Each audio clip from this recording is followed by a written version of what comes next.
SAT reading and the SAT grammar. We're going to do a bit of a crash course on them.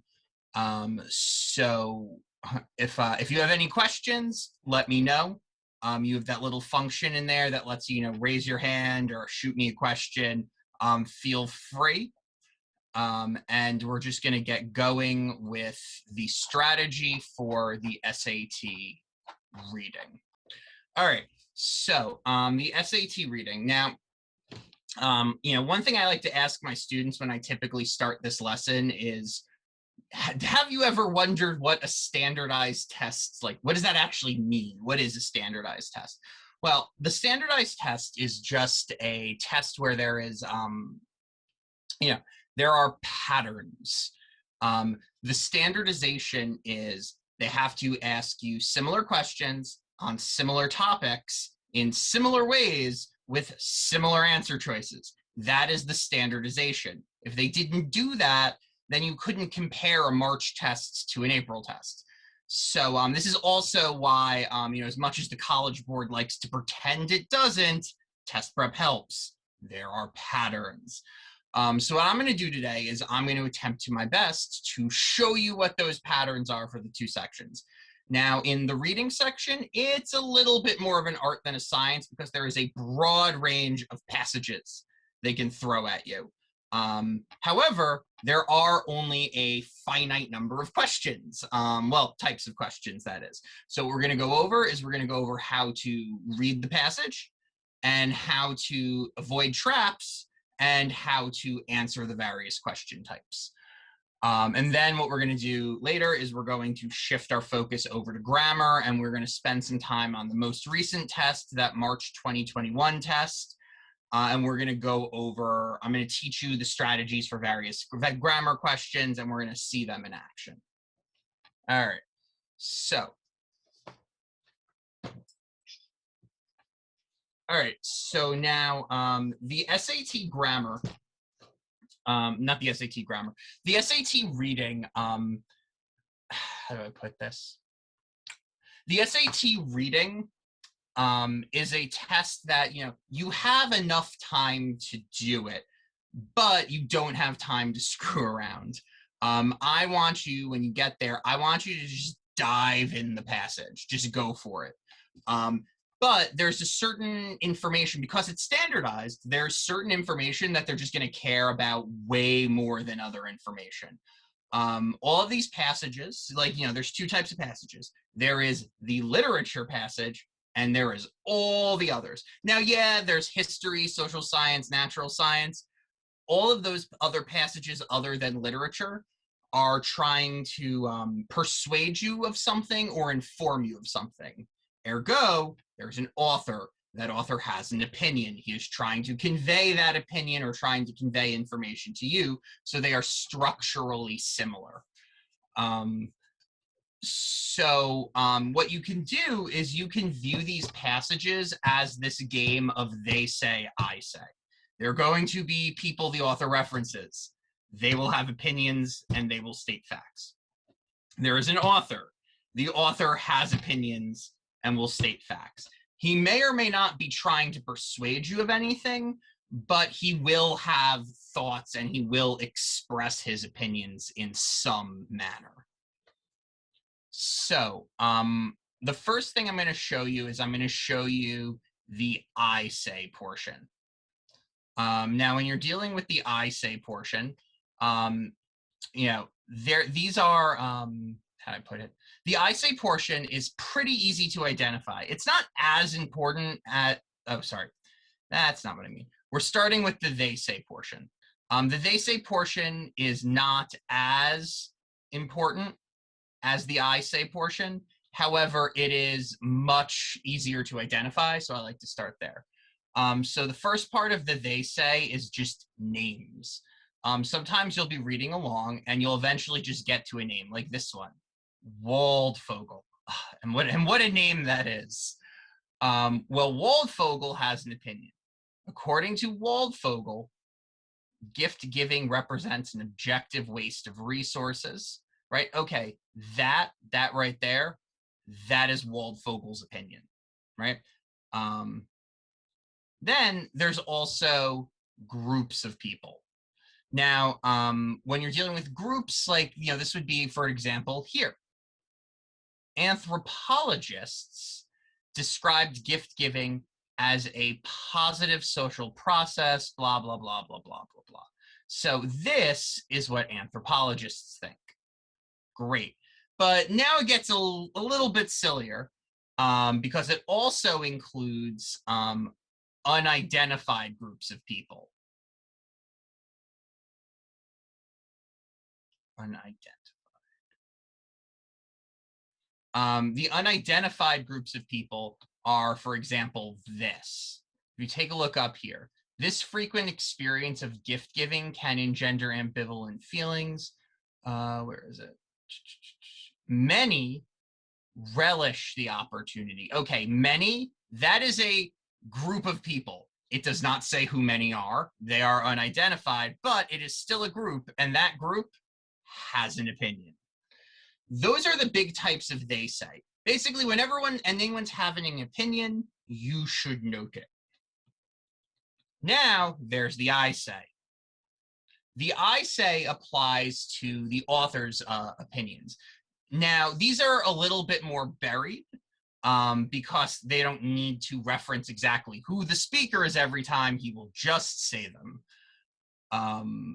However, the first category, you probably didn't need a tutor to point this one out as important. But whenever the author just says things like, I believe, in my opinion, or in the context of this passage over here, indeed, we propose that gift recipients will be less inclined to base their feelings of appreciation on the magnitude of a gift than givers assume. Oh, by the way, I'm actually about to, I forgot, I'm going to drop in the chat links to the two tests we're going to be using today. One is to the College Board for SAT-1, and the other, which will look a little bit shady, don't worry, it's fine, is a link to the March 2021 test, which is where we'll be going over writing. So I just dropped those. I just dropped those in the chat, so you can pull those up if need be. So here, indeed, we propose that gift recipients will be less inclined to base their feelings of appreciation on the magnitude for a gift than givers assume. By the way, this right here, this is actually the author's thesis. Like, this is his opinion. Yeah, it took us a while to get there. This is precisely why when you're asked a big picture question, you can't just look at the opening paragraph and go like, great, I've got it. This is about shoppers going to stores trying to find the perfect gift. No. You have to actually, if it's asking for the main opinion, you have to be mindful that that's not necessarily at the beginning, but we'll get into that more later when we start talking about question types. But for now, yeah, that's one of the I say aspects. The next type of I say aspect that I would like to talk about is direct statements. So sometimes, how do I put this? Sometimes you're going to get these statements, and while they're not saying, in my opinion, or I believe, they are just using incredibly strong language. If the author goes out and uses incredibly strong language, they are in fact revealing their opinion on the topic. So for example, here, in theoretical terms, people fail to utilize information about their own preferences and blah, blah, blah, right? Oh, they fail, right? Despite the fact that he is saying that as a certainty, that is still his opinion. Now, his opinion may be 100%. So when I use the word opinion, I don't mean it in the common sense, but like his opinion could still be 100% correct, but that is what he believes. That is what he is saying, ergo it is the author's opinion.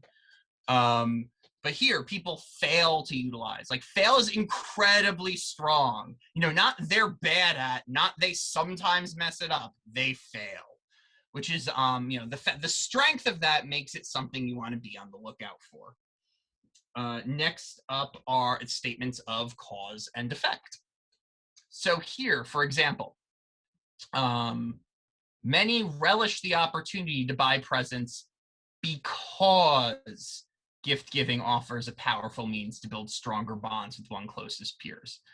Um, cause if they ever say something, then stop to explain themselves, that tends to be important. This is your thus, therefore, so, and because. Those are the ones where this comes in. And or colons. We'll get to that later, but the colon, shorthand, what's on the right of a colon is supposed to further explain what's on the left of the colon, so it can be a cause and effect issue.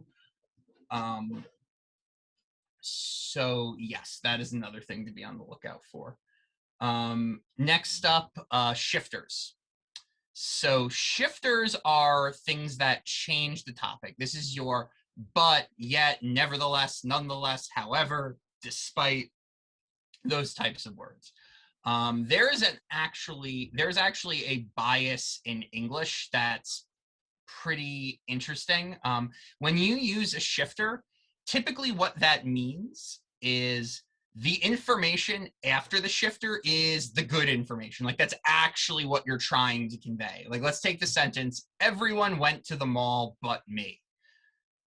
Oh, okay, so what I am hearing is that you did not go to the mall. That's structurally how that works.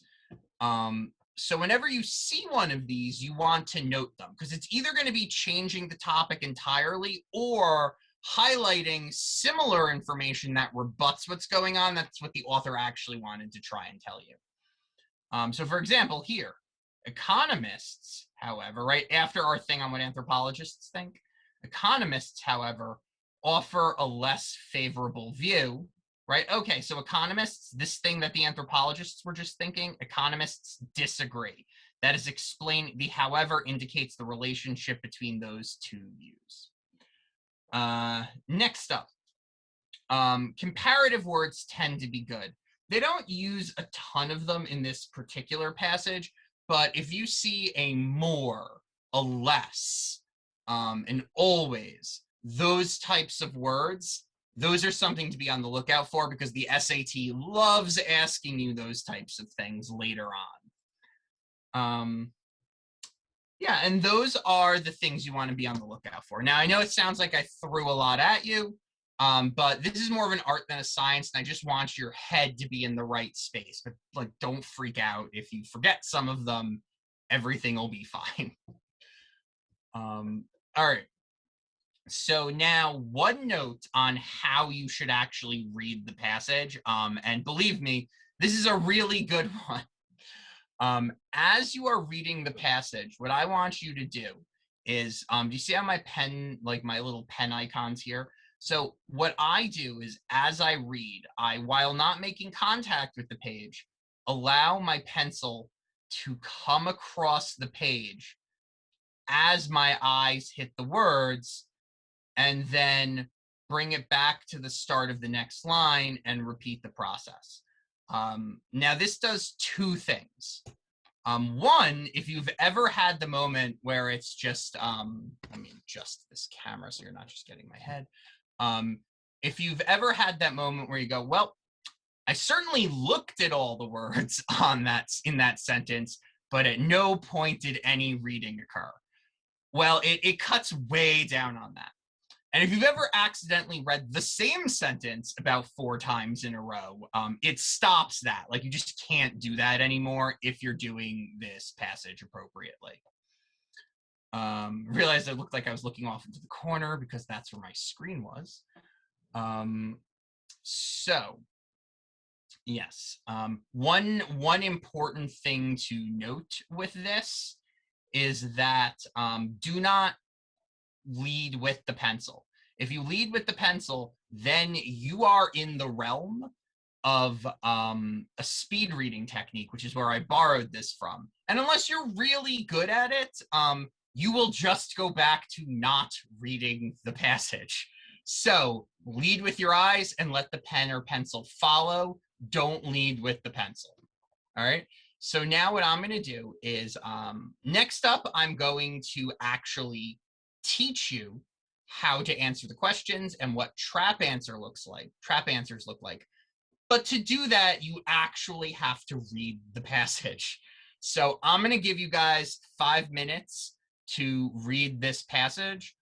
I'll time it out now. Here's just the one thing with this. I have the passage here. You can read it on the screen, but if this is too small, there is a link in the chat to an online version of this test, right? It's the College Board website. So all you have to do is click on it. It's the second link and it'll open it up. So I'm gonna time you out for 5 minutes. And then after that 5 minutes, we're gonna come back and we are going to discuss the answers and the questions. All right, I'll see you in 5 minutes. All right, everyone, that was 5 minutes. So now we're gonna get back to discussing the passage. If you didn't finish, it's fine. You'll understand what's happening. So now what we're going to do is we're going to talk about the various types of ways the questions will attempt to trick you on the test. So there's a good news. The answer choices can only try and trick you in very specific ways, because if they invented new and exciting ways, that would break standardization. Unfortunately, the ways they do it are broad enough to be very obnoxious. But here are the ways. Number 1, sounds good, not mentioned. So this is when you look at an answer choice and you go, that would be an excellent answer if only the passage had discussed that idea at any time. Where this tends to come in is with answer choices where they sound plausible if you haven't read the passage, but the passage did not spend time on it. For example, here in, we'll get to that later. 2, half right, half wrong, or 50-50. So the way this works is the answer will be broken down into 2 parts. There will be the first half, which is probably correct, and the second half, which is very wrong. Now, what makes this tricky is often the first half is more direct and more correct, frankly, than the actual answer turns out to be. However, the second half is complete nonsense. There is no partial credit on the SAT. If every word in the answer choice isn't true, the entire answer is wrong. And that actually leads us to type number 3. Right, but for one word. Now, the way one word works is there's a few different subcategories of this, but effectively you have an answer choice that sounds great, but there is a single word in it that is wrong. And if there is a single word in it that is provably wrong, the whole answer is wrong. This actually creates kind of an interesting test bias. Vaguer answers, while not always better than specific answers, are generally better than specific answers. The reason for this is, let's say you have 2 answer choices, and one of them is, the 12-year-old boy in a purple rain slicker and Uggs. Okay, the 12-year-old girl in a purple rain slicker and Uggs accepted the briefcase from the 10-foot tall giant with an eye patch, right? Well, if that girl is 14 and everything else is correct, the entire answer is wrong. However, if the answer choice had said, someone gave something to someone else, well then, while that might not be a profound answer, might not be a helpful answer, it is 100% correct answer. That's kind of what I'm getting at. So now the specific subcategories. 1. So the first type is just incredibly strong words. The fastest way to take a correct answer and make it incorrect is by adding the words all, always, none, never, and only. When you see those words, it is almost entirely, it is virtually always going to be wrong. So, because, for example, like, let's say you take a passage, and the passage is all about how Jason likes dogs, right? And then the answer choice says Jason likes all dogs. Well, no, the passage doesn't support that. Like, maybe there's like a little chihuahua, like a little yappy dog that bit me, and I hate that dog. I love every other dog, but I hate that dog. Well, that's a possibility. And unless the passage literally says, I love all dogs, it is not precluded by the passage, ergo, it is not supported by the passage. So the reading section on this test isn't actually called the reading section. It's called evidence-based reading and language arts. And when I was like a young tutor who, when this version just came out, I used to make fun of it because, evident, what do you mean evidence-based? What are we contrasting that with? The non-evidence-based version where we just get to make things up? But the longer I did this, I realized that's what they meant. Every word requires moderate to strong textual support. For example, this is what I like to call my SAT, ACT inference line, right? Here is what the passage actually says. Here is the inference you guys often want to make. Like, oh, A means B, which means C, right? That's here.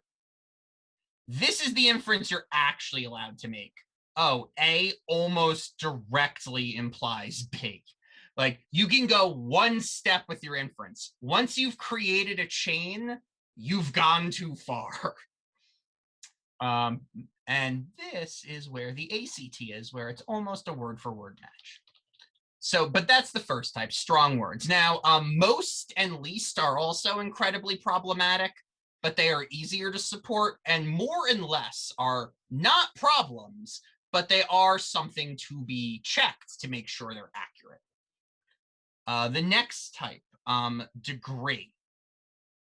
Now, here's the issue with degree. Degree typically comes in the literature passage, and what this is they're going to give you an emotion, but they're going to give you way too much of it. There is a difference between being shocked and being surprised. There is a difference between being startled and being surprised. These do not necessarily mean the same thing. So when you read the passage, sometimes they'll ask you like, oh, well, what was the author's tone on this? But then the answer is not the right amount. And there will be an answer that's also the right amount. So a lot of times, actually, you can just like, okay, well, it's probably the outliers that are wrong, because honestly, like, there's not going to be too many passages where the author's just like, this is the best thing ever. But it's not really a nuanced view of a topic.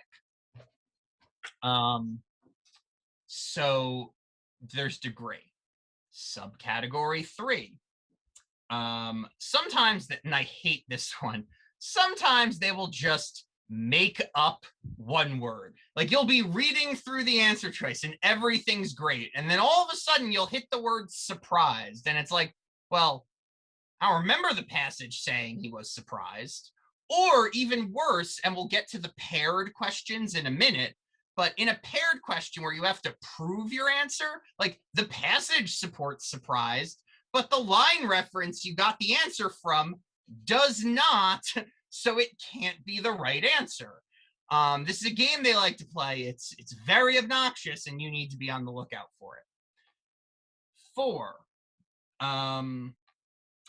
So, and now it's the wrong proper noun or referent.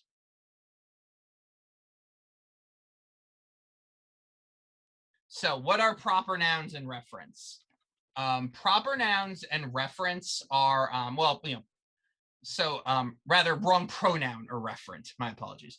Pronouns are, obviously they, I, those types of things. So sometimes they'll direct you to an area and they'll be like, they, okay, who is they? Like, you actually do need to go and check who on earth they're actually talking about, because sometimes the answers will like be correct if had we been talking about something else. And then there's referential phrases.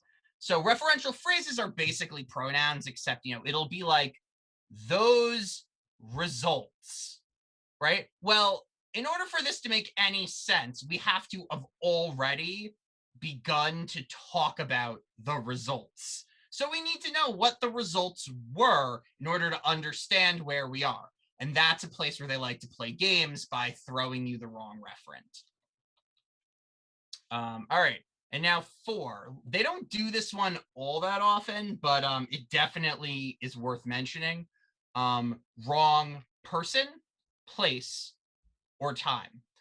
If they ask you what happened in the late 80s, I can virtually guarantee you what happened in the mid 90s will be an answer choice. If they ask you what, Kammerer thinks about something, I can virtually guarantee you what Waldvogel thinks on the same topic will be one of the answers. You need to be very mindful. Make sure you're like really identifying in the question what you're being asked. All right, so that is all 4 trap answer types. Now what I'm going to do is I'm going to give you very specific strategies on how to get through each question. So what we're going to start is with questions 13 and 14. Now, the reason we're starting with 13 and 14 is this is the, by frequency, most common question type. It's the prove it. They ask you a question, and then they demand the textual support where you got the answer. It's the most frequent because anytime it appears once, it appears twice. So here's how you want to do these. What I want you to do is I want you to read and really understand the question. Take your time in reading it. And then you pretend these do not exist, right? You dive immediately to the line references. And at the line references, you go and you check every single one of those. And you see if it could possibly answer the question they just asked. Because a lot of times, 3 of them just won't even be on the right topic. They'll just be about something else, and they couldn't possibly answer the question. Now, they will pair with something here, but like they just won't be the answer. So what is the question here? The authors indicate that people value gift giving because they feel it. Okay, so what this is really asking is, why do people value gift giving, right? It is a why question. And note, when it asks you why, a lot of times there'll be an incorrect answer that's just, people value gift giving. And it's like, well, yes, but I was asked why they do. So be mindful of that. But now what we're going to do is we're going to take a look and we're going to run through each of these one at a time. So 10 through 13, from many to peers. So you always want to bracket the area because sometimes they will cut off mid-sentence. I wish I was kidding about that. And the question is asking you which one of these is the best evidence, not which one of these is located near the best evidence. So the answer actually has to be within the brackets. Or conversely, if there is a referential phrase inside the brackets, it could be, encompassed in that. But like, if it's in this sentence ain't cutting it for where it's supposed to be. For the line reference, rather. So let's actually read this. So remember, our question was, the authors indicate that people value gift giving because. Many relish the opportunity because gift giving offers a powerful means to build stronger bonds with one's closest peers. Yeah, okay. That seems like that just like straight up answers the question. Can we stop there? No, we cannot. The reason why we can't stop there is there may be another answer that's better, or that may be like a great answer, but it doesn't pair with anything. The SAT does that from time to time. You just need to be mindful and you need to approach the questions in a disciplined manner. So let's go to lines 22 through 23. So that's from people to own.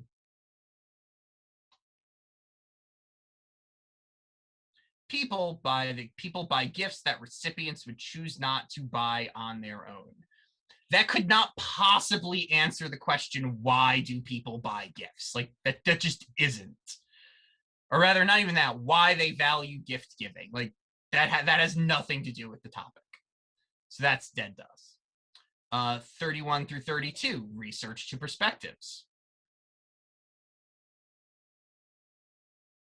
Research has found people often struggle to take account of people's account of others' perspectives. No, again, absolutely nothing to do with the topic. You are gone. Now let's take a look at 44 through 47.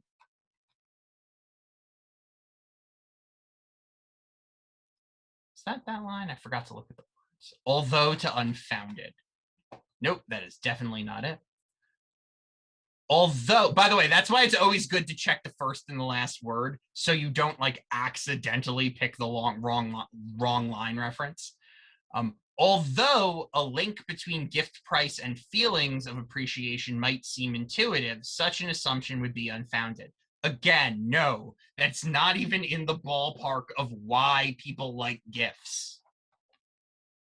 Now, if you see, like, let's say you didn't think A was that great, right? You're like, like it could be the answer, but like I'm not in love with it. Well, B, C, and D are not only wrong, they are so wrong that you can get to the right answer without really understanding what's going on. Now, in this case, we eliminated 3. Sometimes you're only going to be able to eliminate 1 or 2 answers.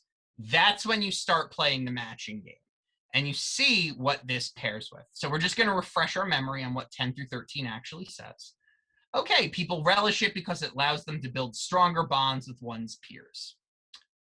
That has nothing to do with self-expression. That is like, so even if you took show appreciation to mean build bonds, which would not be a good inference, which would be an incorrect inference, but like even if that was a correct inference, the word inexpensive certainly does not come up in that. You're dead to us. Requires them to reciprocate. No. Can serve to strengthen a relationship. Yeah, that's what that's saying. And one thing to note is the way they said it. So, this says build stronger bonds. Build stronger bonds, and this says strengthen a relationship.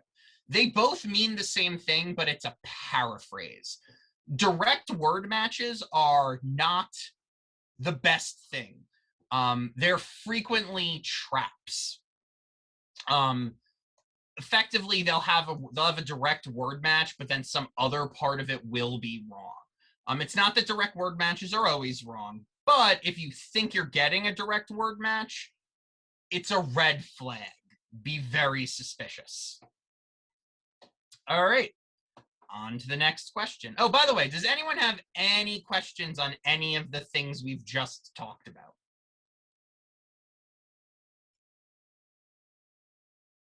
Ooh, need a little water. No, we're all good? Excellent. All right, next question type. I call these questions line references without line references.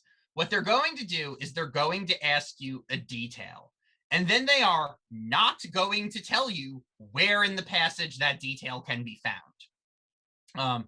And these questions tend to throw people because it's like, well, what do you want me to do? Reread the whole passage? I don't have time for that.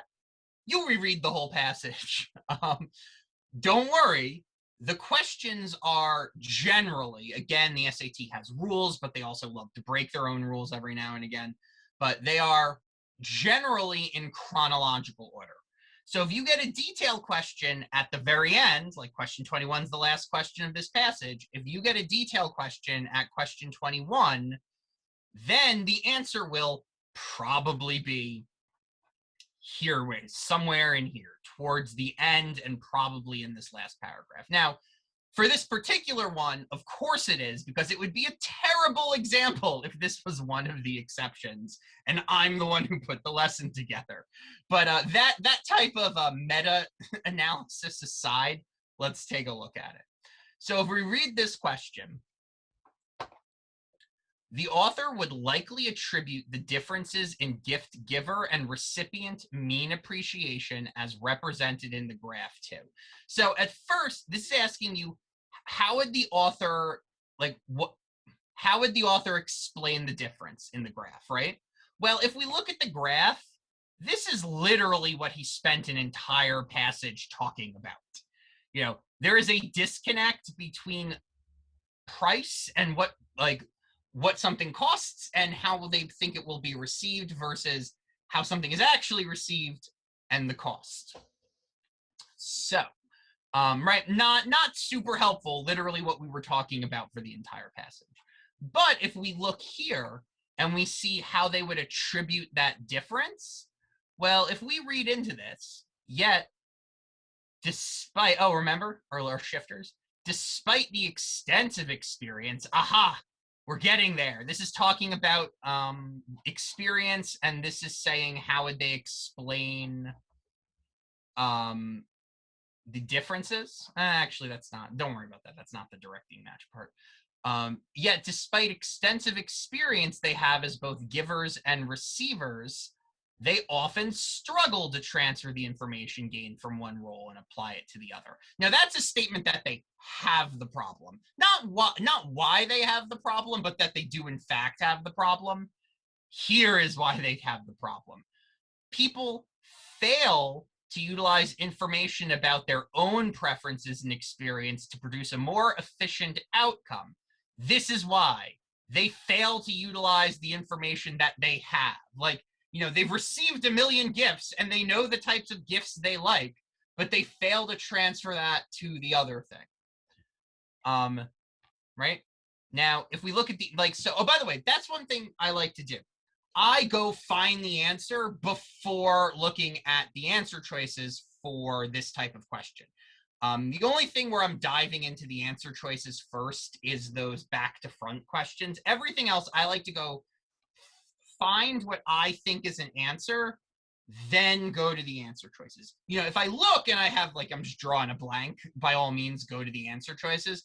But I like to get a nice, clear conception in my head of what on earth am I actually doing? What is this saying? Now let me go find that thing. Because otherwise you can get you can get this cognitive bias of oh, well, I read that, so that must be it. So let's take a look at these. An inability to shift perspective. Well, the answer we came up with was a struggle. They struggled to transfer the information from one role to another, right? Yeah, I'd say this is a paraphrase of that. It's not the most direct, but yeah, that's a paraphrase of that. An increasingly materialistic culture. What? No. So not only does it not say we have a materialistic culture, it certainly doesn't imply it's growing. Bad answer choice. A growing opposition to gift giving. What? A misunderstanding. Well, there certainly is a misunderstanding of intentions. No. Now, this is one of those 50-50s.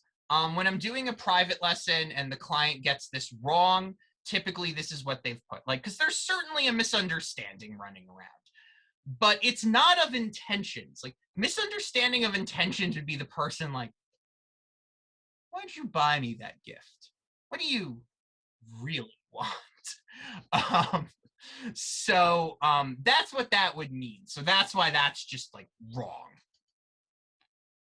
So you're dead to us. A, while being not the world's strongest answer, is worlds better than the rest of them.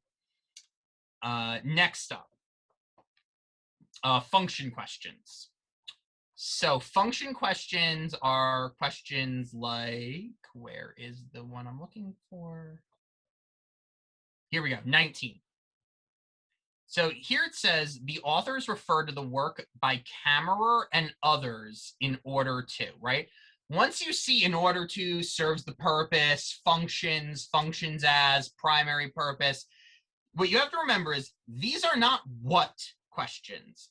They are why questions. Like, why did the author bother to do this? Context is not only essential for these questions, it is the question. Context will tell you why they said something.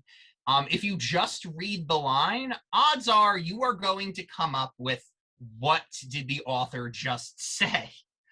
Let's actually take a look at line 56. Now, let's pretend I only read line 56, right? Yeah.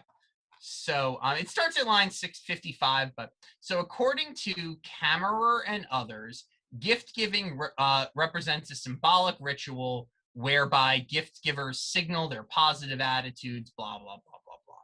So so now if I would just read that, why is he saying that? Like, oh, he's introducing a possibility, right? He's introducing an argument. But that's not why he's doing it. That's just what he's doing. In order to understand why he's doing it, we actually would have had to have stopped back up here, started up here. Why do gift givers assume that gift price is closely linked to feelings of appreciation? Perhaps they believe that bigger gifts convey stronger signals. That is like one theory. This is Kammerer's theory. And it kind of discusses a little bit more later, but he is introducing this to offer an explanation to that question. He is not introducing it for the sake of introducing it. He's introducing it for the purpose to deal with this. So now when we look at our answer choices, offer an explanation. Yeah, that seems fine. He is trying to explain he's trying to like offer an explanation for the answer in the first paragraph. That seems fine. Introduce an argument. This is what you would have thought if you had only read the sentence, because he's literally introducing an argument. But for context, contextually, he's not doing it for that reason. Questioning a motive, that is absolute nonsense. And supporting a conclusion. So this isn't supporting a conclusion, it is a conclusion. So because it started off with a question, not a conclusion. And this like, oh, this is Kammerer's theory, that actually is a conclusion in and of itself. So here our answer is A. All right, next up. Next up is word and context questions. So here's the good news for word and context questions. You should not need to know what the word actually means to answer a word and context question. You should be able to, based on the words around it, figure out what we're talking about. So that means you do have to actually read context. Now, some are going to require more context than others. Here is your strategy, though. You will read this question, and then you will not read these. You will go to line 54. And what I do, I literally just cross it out. Right? And then I play a game. All right, if Jason were writing this sentence and I could pick any word in the world, what word would I pick? And then I go find the thing that means that thing. So why do gift givers assume that gift price is closely correlated, is closely linked to a gift giver's feelings of appreciation?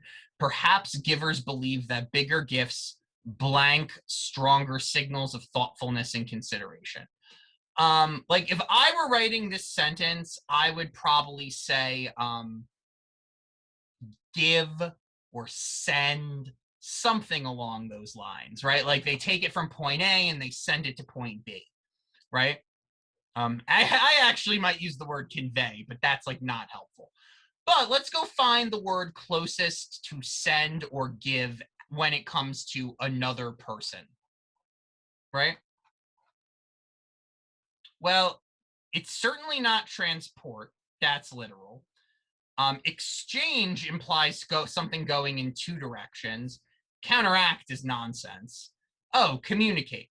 I am sending you the signal, right? I am communicating to you that signal. Now, sometimes it's a little harder, as in the case with question 12. In line 10, the word ambivalent most nearly means. All right, well, it's asking what ambivalent means, so let's go apply our strategy again. So here we are, ambivalent. Now, all right, this frequent experience of gift giving can engender blank feelings in gift givers. There is not anywhere near enough context in that sentence to figure out what that means. All we know is that ambivalent is an adjective describing feelings, right? Like, literally all we know is this has to be a word that can modify feelings. Now, actually, there is some that can be a little helpful, because sometimes you might get a word that can't modify the word feelings, but not helpful in narrowing it down to one answer. Instead, what we have to do is we have to read the context and see what they actually have to say about feelings. So many relish the opportunity to buy presents because gift giving offers a powerful means to build stronger bonds. Oh, okay, so we have some people relishing it. But at the same time, many dread. Oh, they're both relishing and dreading it. Okay, well, what does that mean? So they're both relishing and dreading it means they are conflicted. That's how you'd have to do that one. That one requires much more context than the first one. Now, let's say you're reading it. This is another strategy. Let's say you're reading it and you're like, I've got absolutely nothing. Like, I simply don't understand what word could go there. You can play a game I like to call good, bad, or neutral. Just ask yourself from context, even if you don't know what you're supposed to be saying, are you supposed to be adding a word that is good, a word that is bad, or a word that is neutral? And you can go get rid of words that like aren't in the right tone. That doesn't always work, but that will often work.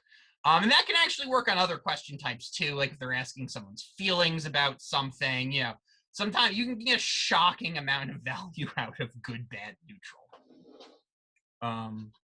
All right, now we're going to talk real quickly about two question types that are not in this passage, but do come up.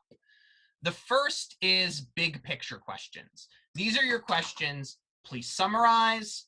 What is the purpose of the passage, or where does the passage shift its focus?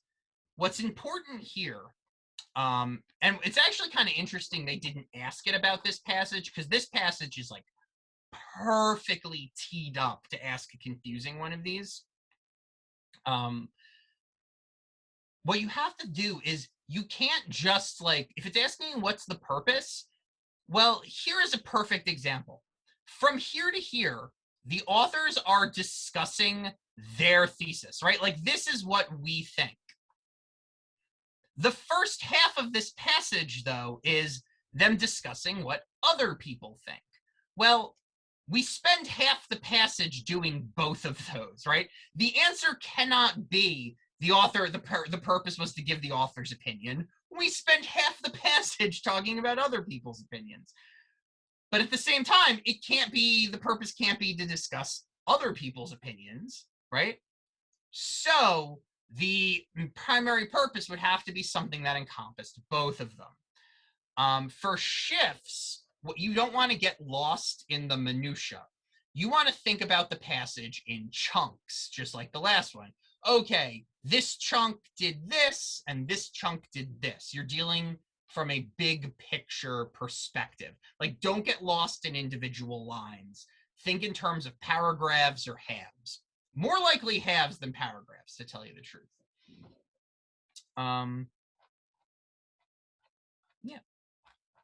So that is those types of questions. Now we're going to talk about graph questions, and then we're going to switch over to grammar.